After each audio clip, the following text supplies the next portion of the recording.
लक्ष द्या विद्यार्थी मित्रांनो, प्रश्न आहे स्वाती आपल्या पगाराच्या 2/5 रक्कम घरभाडे भरते, 3/8 रक्कम किराणा मालावर खर्चते, 1/5 रक्कम इतर खर्च करते, तरी स्वातीकडे 1000 रुपये शिल्लक राहतात, तर स्वाती किती घरभाडे भरते?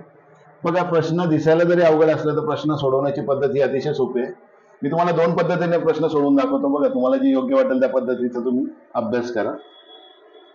बघा, इथं आपल्याला स्वातीचा पगार माहिती आहे का? नाही. तर आपण काय करू, पगार बरोबर एक्स मानू. ठीक आहे.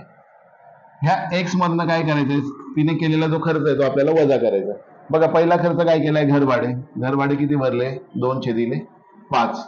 आणखीन काय केलंय तिने, किराणा माल भरलाय 3/8 आणि इतर खर्च केलाय 1/5. आता हा खर्चाचाच भाग आहे म्हणून ह्या 2x 3x आणि 1x मानू. तरी सुद्धा तिच्याकडे किती रुपये उरले, 1000 रुपये उरले.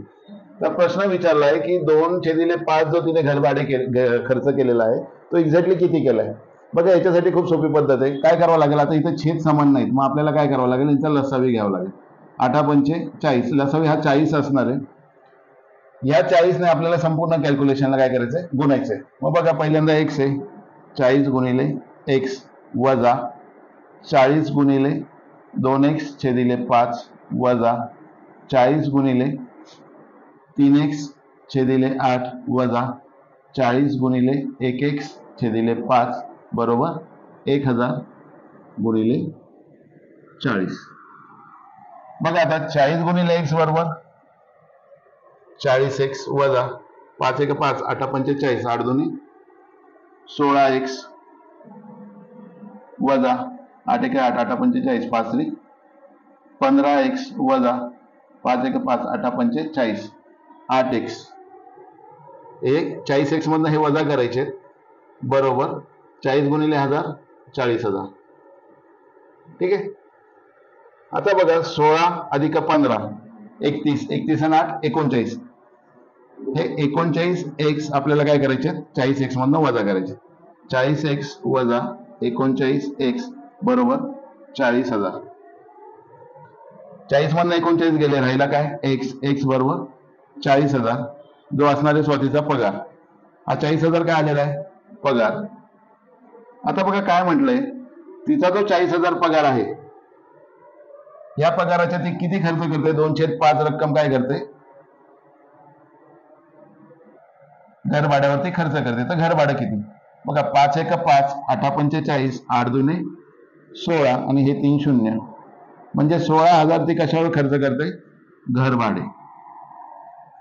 ठीक आहे. हे असणार आपल्या प्रश्नाचं उत्तर. आता बघा, ही पद्धत काय केली आपण, x ने सोडवली. आता तुम्हाला एक आणखीन थोडी सोपी पद्धत दाखवतो. आणखीन एक पद्धत याला, आपल्याला पगार माहित नाही तर काय करायचं, आपण पगार 100 रुपये मानू. 100 रुपये मानू. ठीक आहे. आता बघा, ती काय करते, सुरुवातीला 2/5 रक्कम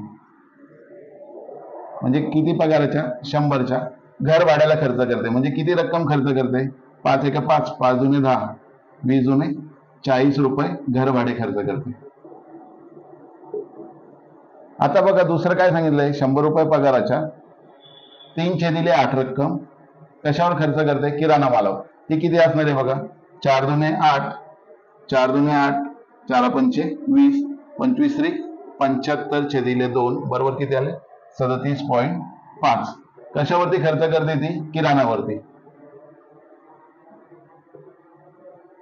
आणि आणखीन एक खर्च करते 100 रुपयाच्या 1/5 रक्कम ती इतर खर्च करते. 5×5 5×2 10 20 रुपये कशावरती खर्च करते, इतर. ठीक आहे. आता बघा, हिची जी टोटल आहे, ही टोटल आपल्याला पगारातनं वजा करायचंय. या 3 गोष्टी तिच्या पगारातनं वजा करायच्या. मग हिची जी टोटल होती ती होती 97.5.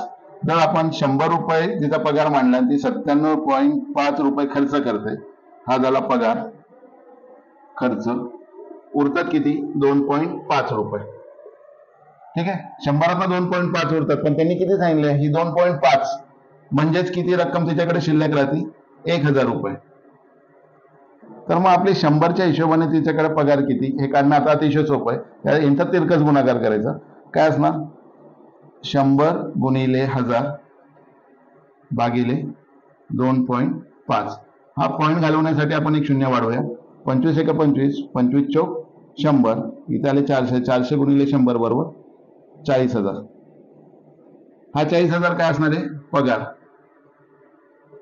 मग बघा प्रश्न काय विचारला होता, जर स्वातीला 40,000 रुपये पगार आहे, आपल्याकडे पगाराची रक्कम आली, तर ती 2.5 घर भाड्यावरती खर्च करते. किती? 2/5 घर भाड्यावरती. तर घर भाडं किती?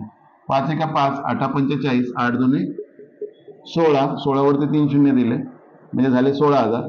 हे 16,000 काय स्वाती खर्च करते? घर भाडे.